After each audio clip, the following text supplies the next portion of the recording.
Welcome to The Explainer, where we break down big ideas. Today, we are tackling one of the biggest and maybe one of the most misunderstood concepts out there, reincarnation. But, and this is a big but, probably not in the way you've thought about it before. So let's just jump right in with a huge question. When we talk about being reborn, does the same you, with all your memories, your habits, your personality, just hop into a new body? Well, the answer to that is way more fascinating and frankly makes a whole lot more sense. All right, so first things first. We've got to talk about the popular version of reincarnation, the one that you usually hear about.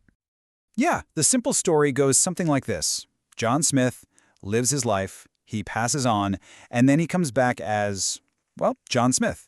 Same guy, new body, ready to just pick up right where he left off. It's a clean, simple idea. But you know what? It completely misses the whole point of the journey. And the philosopher Sri Aurobindo just nails it here. He says this whole idea comes from our physical mind, which, let's be honest, has a really hard time imagining an identity beyond the one it's living right now. As he saw it, if that's all it was, reincarnation would be completely pointless. And this leads us to the most crucial distinction we have to make, the absolute core of this whole thing.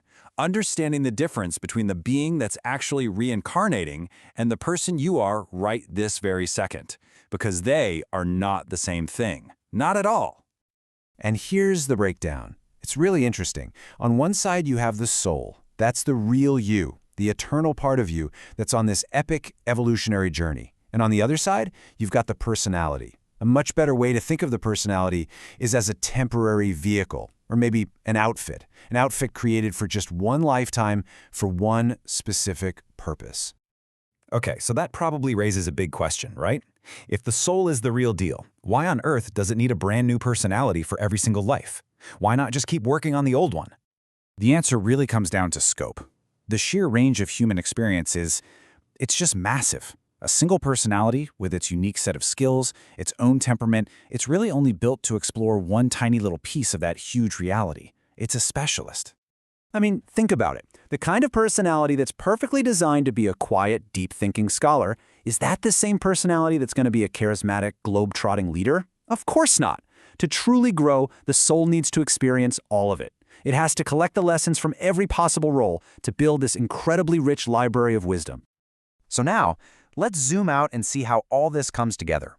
Because this isn't just some random cycle. It's an incredibly elegant system, a grand design for growth. Aurobindo argues that if we just kept repeating the same old personality, our existence would become like a recurring decimal. It's a brilliant metaphor. But what does he mean? Well, think about a number like 1/3.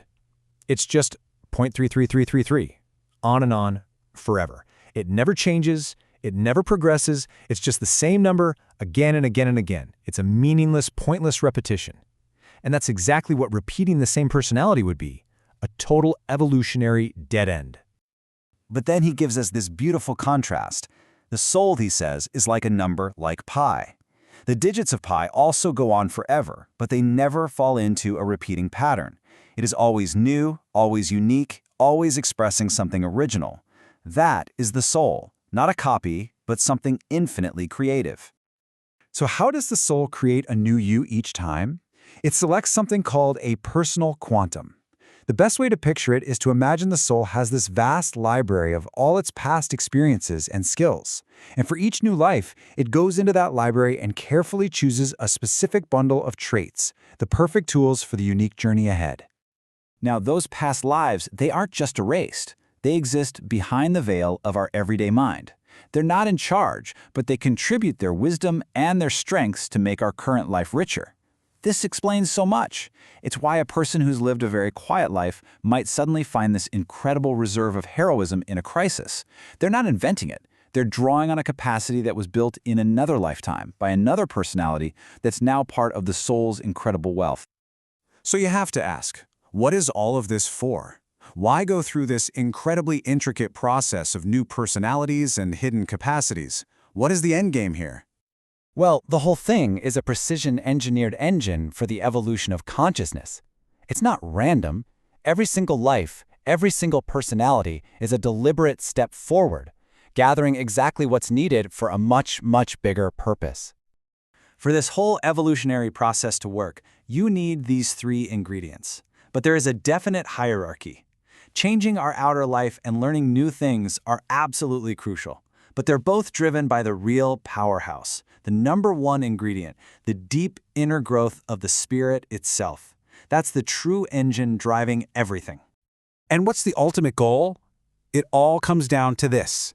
The whole purpose of this grand cosmic process is to build a consciousness that is so rich, so complex, so multifaceted that it's ready to make the next great leap in evolution, a transition beyond our current mental stage to something else entirely. And that leaves us with a final thought to really chew on. If the person that you are right now is a temporary, specialized vehicle carefully put together for a specific mission in a much bigger journey, what new strengths is your soul building through you right now, and what kind of life is it preparing you for next?